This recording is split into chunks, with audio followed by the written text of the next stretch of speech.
If you are sitting in Manhattan right now, look out the window.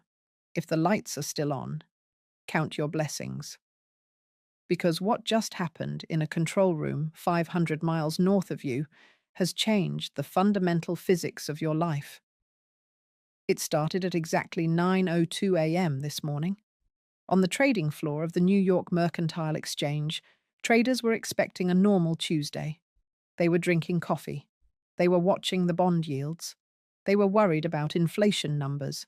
Then a single ticker symbol started flashing red. The day-ahead price for electricity delivery into Zone J, that's New York City, didn't just tick up. It didn't just spike, it teleported. In 30 seconds, the price of 1 megawatt-hour of electricity went from $45 to $400, then $800, then $2,000. Traders started screaming. The algorithms that manage the power grid for the entire eastern seaboard triggered an automatic emergency load shed warning. That is technical speak, for we are running out of juice. Elevators in Boston skyscrapers slowed down to conserve power. Aluminum smelters in upstate New York received automated texts telling them to shut down their furnaces immediately or face bankruptcy-level fines. The subway system in Brooklyn went into low power mode, stranding 3 trains between stations. Panic. Pure, unadulterated panic. People looked at the weather. It wasn't snowing. It wasn't a heat wave. It wasn't a hurricane. The sky was clear. So, what happened at 900 a.m. sharp? Prime Minister Mark Carney didn't fire a missile. He didn't send troops to the border. He simply instructed Hydro-Quebec, the massive state-owned battery of the North, to update its pricing model. For 50 years, America has treated Canadian power like an infinite cheap resource. We treated it like tap water. We thought it would always be there. Today, Mark Carney turned off the tap. This is the story of the biggest geopolitical gamble in North American history. This is the story of how Donald Trump tried to bully a polite neighbor and woke up to find his own country held hostage in the dark. You are watching history shift and the lights are flickering. To understand why your electric bill just became a mortgage payment, we have to rewind exactly 72 hours. We have to go back to the inciting incident, because this didn't happen in a vacuum. This was a response, a calculated, lethal response. 3 days ago, Donald Trump stood at a rally in Pennsylvania. You probably saw the clip. He was red-faced. He was energized. He was talking about America first. He started talking about the northern border. He told the crowd that Canada was cheating us. He said they were smuggling Chinese steel into our markets. He used words like parasite and freeloader. But then he went off script. And this is the moment that changed everything. He looked right into the camera and said, "If Mark Carney doesn't sign the new surrender terms on the USMCA trade deal by Friday, I am slapping a 100% tariff on every single electron coming out of Canada. We don't need their power. We have the best power. We have coal. We have gas. We don't need them." The crowd cheered. The pundits on Fox News laughed. They said it was just Trump being Trump, just leverage. But in Ottawa, nobody was laughing. In the Privy Council office, the nerve centre of the Canadian government, Mark Carney, was watching that feed. Carney isn't a politician like Trump. He's an economist. He ran the Bank of England. He ran the Bank of Canada. He understands risk. He understands leverage.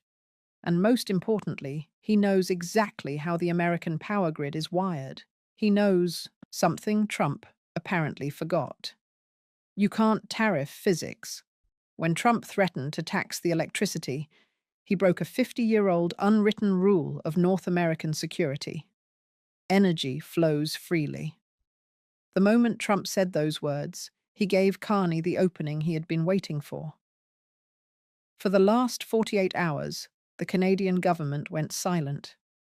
No angry tweets, no press releases. The American media thought Carney was terrified. They thought he was scrambling to find a way to apologize. CNN ran a headline, Carney cornered. Will Canada fold? They were wrong. Carney wasn't folding. He was preparing the paperwork. He was invoking a little-known clause in the North American energy treaties called the sovereignty exception. It basically says, if a nation's security is threatened, it can prioritize its own domestic energy needs over exports. Trump's threat of a 100% tariff was the legal trigger Carney needed. He didn't block the power. That would be an act of war. Instead, he did something much smarter. He applied a fair market adjustment. He said, if the US president believes Canadian power is a security threat, we must price it accordingly to cover the risk. So that 4,000% price spike you are seeing on the screen, that isn't a blockade. That is just the new price of doing business with a hostile neighbor. Trump wanted a trade war. Carney just nuked the battlefield. Now, I need you to understand the weapon itself, because when you hear Canadian hydro, you might think of a nice little dam and a beaver pond. You need to erase that image from your mind. We are talking about the Manicouagan Reservoir. We are talking about the James Bay Project. These are engineering marvels that are visible from space. They are terrorist dams that hold back the power of entire river systems. They generate electricity on a scale that is hard to comprehend. Quebec alone produces 99% of its energy from renewables. It is the fourth largest producer of hydropower in the world. But here is the catch. They produce way more than they need. In the winter, when it's freezing in Montreal, they use a lot. But in the summer, or during mild springs, they have a massive surplus. So for decades, they built giant transmission lines, literally called the interconnections, that run south, like arteries, into the heart of the American economy. There is a line that runs under Lake Champlain, directly into New York City. There are lines that feed Vermont, New Hampshire, and Massachusetts. This system is called the Northeast Power Coordinating Council. It's a shared grid. Over the last 20 years, the United States made a strategic choice. We shut down our dirty coal plants in New England. We shut down the Indian Point nuclear reactor just outside New York City. We blocked the construction of new natural gas pipelines because of environmental protests. So, how did we keep the lights on? We bought from Canada. We became addicted to that cheap, clean, reliable Canadian power. New York City gets nearly 20% of its daily electricity from the north. Vermont gets huge chunks of its base load power from Hydro-Quebec. It was the perfect setup. We get the clean energy credits, Canada gets the cash. But addiction has a downside. If your dealer decides to raise the price, you don't have a choice. You can't just switch to another provider. Building a new power plant takes 10 years. Building a new gas pipeline takes 5 years. Mark Carney knows this timeline. He knows that if he cuts the flow today, the United States cannot fix the problem until roughly 2035. That is the leverage. When Trump threatened the tariffs, he was threatening the one thing he didn't control. And here is the genius of the variable pricing mechanism Carney just installed. The new Canadian policy says exports to the US are subject to a stability surcharge. This means that every time Trump tweets a threat, the algorithm perceives instability and the price goes up automatically. Carney literally automated the punishment. He doesn't even have to give the order anymore. If Trump escalates, the price rises. If Trump calms down, the price stabilizes. He put a shock collar on the American economy, and he handed the remote control to the market. Let's take you inside the room where it happened. Sources tell us that at 9:15 a.m., 15 minutes after the price spike hit, the Oval Office was in total chaos. Donald Trump was reportedly in the middle of a meeting about border wall funding when an aide rushed in with a note. Now, usually presidents don't care about the spot price of electricity. It's too technical. But when the governor of New York and the governor of Massachusetts are both calling the Situation Room on the emergency line at the same time, the president pays attention. We are told that Trump's first reaction was denial. They can't do that. He reportedly shouted, "We have a contract. Sue them." He turned to his White House counsel and demanded an injunction. He wanted a federal judge to order Canada to lower the prices. But here is the problem. A U.S. judge has no jurisdiction over a crown corporation in Quebec. You can print the court order, but you can't serve it. Then Trump pivoted to anger. He demanded to get Mark Carney on the phone. Get him on the line. I'll tell him if he doesn't turn the power back on, we're seizing the transmission lines. But seizing the lines doesn't work. The lines are just copper wires. The power comes from the dams in Canada. If you seize the wire, Canada just opens the breaker on their end. You end up seizing a piece of metal that carries 0 voltage. By 10 a.m., the reality started to set in. The Secretary of Energy, a Trump loyalist, had to explain the physics to the president. "Sir," he said, "if we don't pay the new rate, the grid operators in New York have to start load shedding. That means blackouts in Manhattan in the middle of the trading day." Imagine the visuals. Times Square going dark, the stock exchange losing power, elevators stuck in Trump Tower itself. It would be the ultimate image of American decline, and it would be happening on Trump's watch. So, the White House is currently paralyzed. They can't attack Canada militarily. That's insane. They can't sue them. No jurisdiction.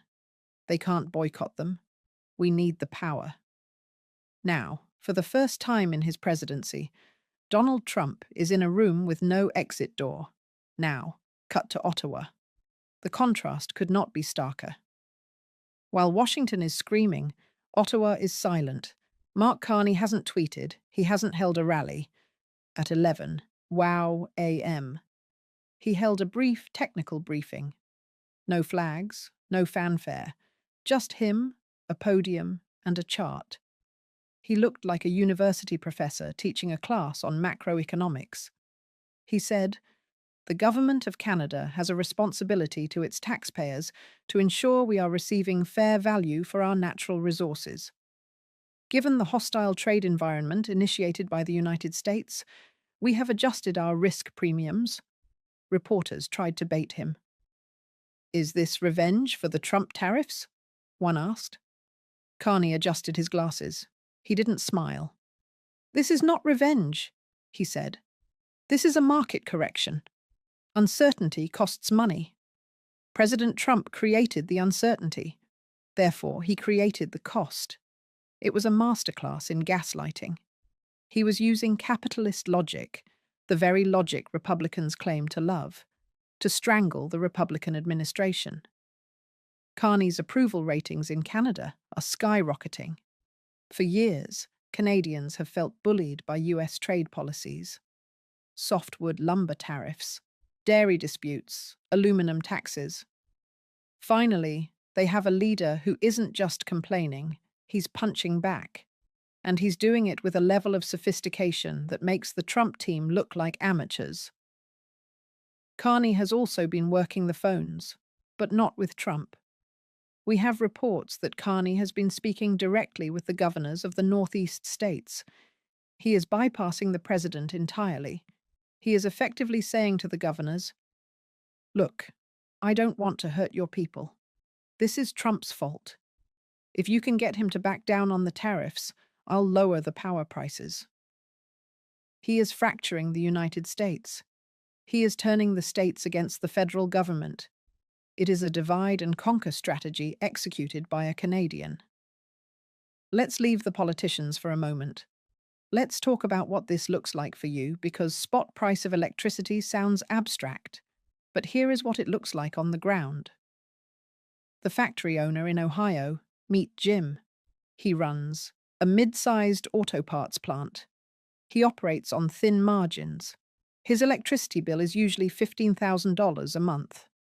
Under the new pricing surge, His estimated bill for next month is $65,000. He can't pay that. He has two choices: raise prices on his parts, which fuels inflation, or shut down the line and lay off his 200 workers. He is currently drafting the layoff notices, the hospital administrator in Boston. Hospitals have backup generators, yes, but they run on diesel. They only last for 48 hours. Right now, hospitals across Massachusetts are cancelling elective surgeries. They are turning down the thermostats. They are in disaster mode. Why? Because the grid is unstable. If the voltage drops too low, the MRI machines break. The ventilators glitch. This isn't just money. This is lives. The crypto miner in upstate New York. New York has a lot of Bitcoin mining operations because of the old hydropower. As of 9 a.m. this morning, every single one of them shut down. The cost of electricity is now higher than the value of the Bitcoin they can mine. An entire industry vanished in 1 second. The commuter. If you take the electric train from Connecticut to New York, guess what? The trains are delayed. The rail lines are reducing speed to save power. The entire economic velocity of the Northeast Corridor has slowed to a crawl. And the worst part, the bill hasn't even arrived yet. Your local utility company, Con Edison, National Grid, Eversource, they are paying these high prices right now, but they will pass them on to you next month. Analysts are predicting that the average household electric bill in the Northeast could rise by $300 to $500 next month if this standoff continues. That wipes out the tax cuts Trump promised. That wipes out wage gains. Carney has effectively levied a tax on every American family, and he didn't need Congress to pass it. The world is watching this, and what they are seeing is terrifying for American power. For 80 years, the US has been the indispensable nation, the superpower. But what happens when a superpower can't even keep its own lights on? In Beijing, they are taking notes. China has been trying to tell the world that the US is a declining empire. Today, the Chinese state media is running headlines. America in the dark, the failure of Western infrastructure. They are using this to sell their own energy systems to Africa and South America. Don't rely on the Americans, they say. They are unstable. They pick fights with their neighbors and lose their power supply. In Europe, the leaders are terrified. If the US can't handle a trade dispute with Canada, the friendliest country on earth, how can they handle Russia? How can they handle Iran? The US dollar took a hit this morning. Why? Because currency traders hate instability. If the US economy is going to be choked by energy shortages, the dollar is less valuable. Mark Carney hasn't just raised prices. He has exposed a strategic weakness in the armor of the United States. He showed the world that America is not energy independent. It is energy interdependent. And by trying to break that interdependence, Trump has accidentally revealed that the emperor has no clothes and no electricity. So how does this end? We are in the danger zone. Now, there are 3 ways this plays out over the next 48 hours. Scenario 1, the capitulation. This is what Wall Street is praying for. Trump realizes he is losing. The governors scream loud enough. The donors threaten to pull their money. Trump goes on TV, declares that he has reached a beautiful understanding with Canada, and quietly drops the tariff threats. Carney immediately lowers the prices. The crisis ends. Trump claims victory, but everyone knows he blinked. Scenario 2, the escalation. Trump's ego won't let him fold. He decides to punish Canada. He closes the physical border. Trucks stop moving. Food rots. He tries to freeze Canadian assets in US banks. In response, Canada cuts the power completely. Not just a price hike, a blackout. Carney calls Europe and says, "We need new alliances. The US enters a deep recession. Inflation hits 10%. It's the 1970s oil crisis all over again, but worse. Scenario 3, the regime change. Not a coup, but a political revolt. The Republican Party turns on Trump. The Senate passes a veto-proof resolution forcing the president to normalize trade with Canada. Carney wins by forcing the US political system to eat its own leader. Right now, looking at the furious tweets coming out of the White House. Scenario 2 looks terrifyingly possible. This is not a drill. This is not a theoretical exercise. Tonight, when you go home, flip the light switch. When it turns on, don't take it for granted. Realize that that light is shining because of a complex web of trust, treaties, and trade that keeps this continent running. Donald Trump tried to tear that web apart to score political points. Mark Carney just showed him that the web is stronger than the man. The question you have to ask yourself is this: do you want a president who fights with the world and leaves you in the dark? Or do you want a world where agreements matter? Carney isn't the villain of this story. He's the wake-up call.